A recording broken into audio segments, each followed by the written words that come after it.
Alors aujourd'hui, c'est très intéressant de voir qu'il y a une levée de voile sur toutes sortes de pratiques qui pouvaient être décriées, diabolisées, faire peur, être tabou, etc. C'est très intéressant de voir qu'on en parle, que les choses se démocratisent, se font connaître, etc. Mais toujours, les choses sont doubles. S'il y a un recto, il y a un verso. Et si tout d'un coup, il y a un essor et un engouement pour certaines de ces pratiques jadis secrètes ou controversées, il peut y avoir aussi des débordements. Il peut y avoir un emballement par rapport à cela. Et il faut être très prudent.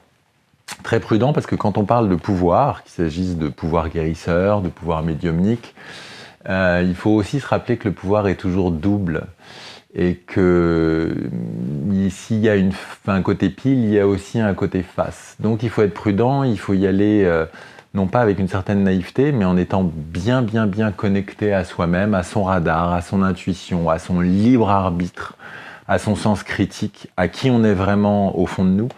Parce que tout au fond de vous, vous êtes la seule personne à pouvoir savoir si cela vous convient ou pas. Ce n'est pas parce que quelqu'un est connu, reconnu, médiatisé ou fait l'objet d'une campagne marketing énorme que c'est la bonne personne pour vous. Elle peut être d'ailleurs le bon conseiller, le bon guide, le bon coach, le bon ce que vous voulez, peu importe le mot qu'on y met pour une personne, mais pas pour une autre, par exemple. D'autre part, il est intéressant de voir que dans un certain nombre de traditions, quand vous rencontrez des gens qui sont connus et reconnus, expérimentés, testés, sur lesquels on a non pas quelques années de recul, mais des dizaines d'années de recul, plusieurs générations en fait de gens dans leur campagne, dans leur village, dans leur communauté, eh bien ces gens-là en fait ne brillent pas du tout par l'ascendant ou l'aura qu'ils ont sur les autres. Ils sont plutôt, au contraire, respectés et admirés par le nombre de personnes à qui ils ont délivré des clés de leur autonomie, de leur indépendance. Donc, comme dit le vieux proverbe, on ne mesure pas la qualité d'un maître au nombre d'élèves qu'il a, mais plutôt au nombre de maîtres qu'il a permis de voir éclore. Donc cette autonomie, cette indépendance, c'est l'antidote et l'opposé de l'influence, la manipulation, l'emprise, etc., qui existent dans des domaines, entre autres spirituels, qui parfois n'ont de spirituel que le nom, pour ne pas dire l'étiquette. Par exemple, aujourd'hui, vous voyez bien qu'il y a une mode de toutes ces connaissances, spiritualité, thérapie alternative, etc. Il y a même des livres, des stages, des formations 100% virtuelles, digitales, sur Internet, qui disent qu'on va devenir channel en 2 nuits, médium en 2 jours, chaman en 2 week-ends, etc. Pour replacer ça dans la perspective de peuplades, de peuples premiers qui savent vraiment de quoi elles parlent depuis des millénaires, ces peuples-là ont un dénominateur commun. Pour elles, on ne devient pas chaman ou guérisseur de ce type. Ça ne s'apprend pas. Vous pouvez bien sûr le pratiquer et développer une aptitude, à force de persévérance et de discipline, certes.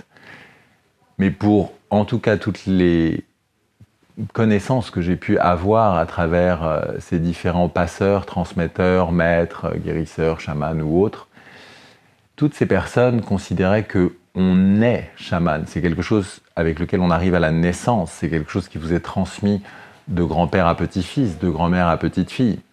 C'est parfois d'ailleurs quelque chose dont vous n'avez pas conscience.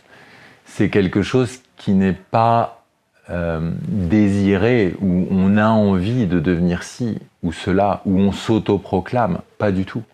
C'est quelque chose qui en fait vous tombe dessus. C'est quelque chose qui peut être confirmé par des signes très très forts, comme d'être frôlé par la foudre, comme d'être mordu par un animal sauvage, comme de traverser la nuit noire de l'âme.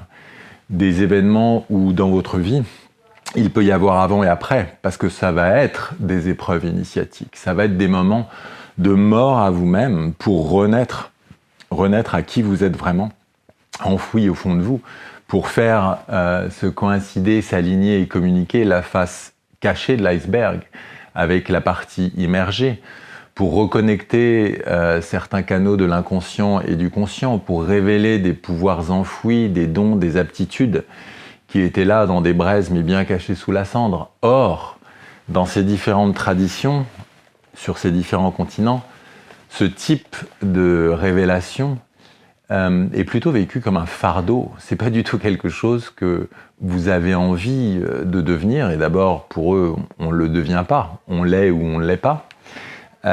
Mais c'est quelque chose qu'on peut réveiller si on l'est et que c'est inconscient, que c'est caché, que c'est enfoui.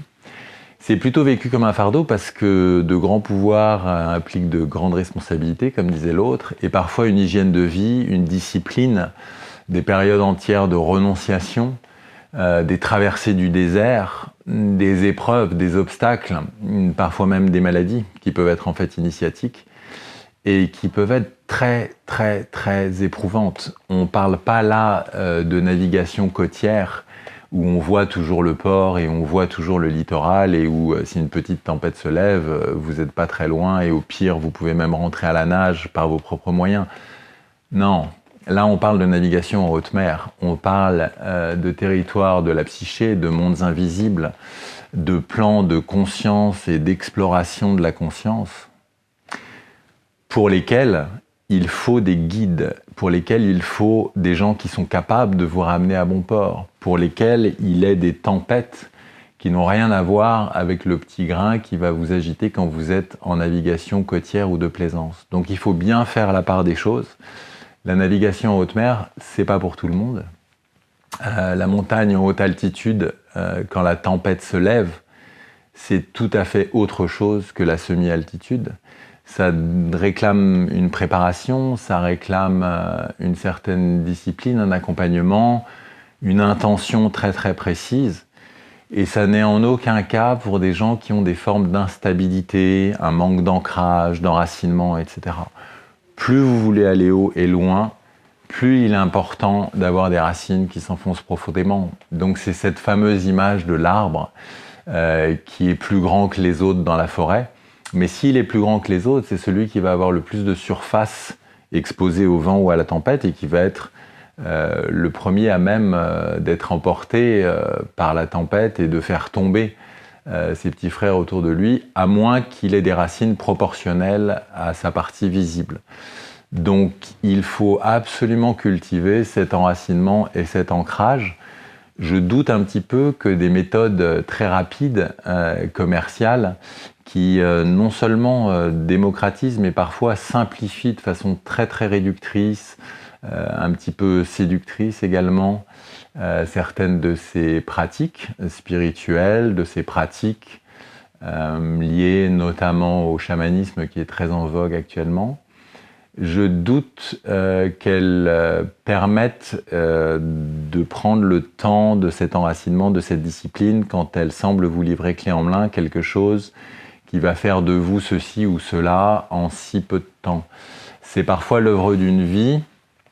Et par exemple, Lorenza Garcia, qui a passé plus de 20 ans chez les Navajos en tant que femme occidentale, mais reconnue parmi ces tribus et chez les dîners, insistait encore récemment sur le fait que ce parcours de femme médecine, avant d'être reconnue par ses pairs, c'est 20 ans.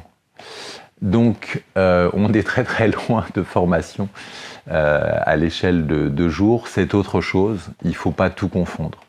Dernière chose, toujours, quitte à paraître un tout petit peu rabat-joie par rapport aux mises en garde, mais qui sont nécessaires dans ces domaines, mieux vaut prévenir que guérir. Ce sont des domaines où, à l'heure actuelle, on voit que tout le monde apprend à ouvrir des portes. À invoquer, appeler, ouvrir des portes, etc. C'est très très important d'apprendre à fermer les portes. C'est très important d'apprendre à refermer les canaux que l'on a invoqués. C'est très important d'apprendre à congédier, remercier et inviter les personnes, les entités, les esprits avec lesquels vous communiquez éventuellement à rentrer chez eux. Chacun chez soi, et donc chacun à sa place. Il y a un temps pour tout. Et il y a un certain ordre, une certaine harmonie à respecter. Et pour ceci, il y a quelque chose qui me semble faire défaut dans énormément de livres et de formations et tout un courant actuel qui insiste beaucoup, du coup, sur cette invitation et cette ouverture à l'au-delà, à l'invisible, etc. Il faut se rappeler des paroles comme sur la terre comme au ciel. Il faut se rappeler que la diversité qui existe ici existe ailleurs également. Il faut donc être prudent et il faut donc se rappeler qu'à partir du moment où on ouvre une porte, il faut être capable de la refermer.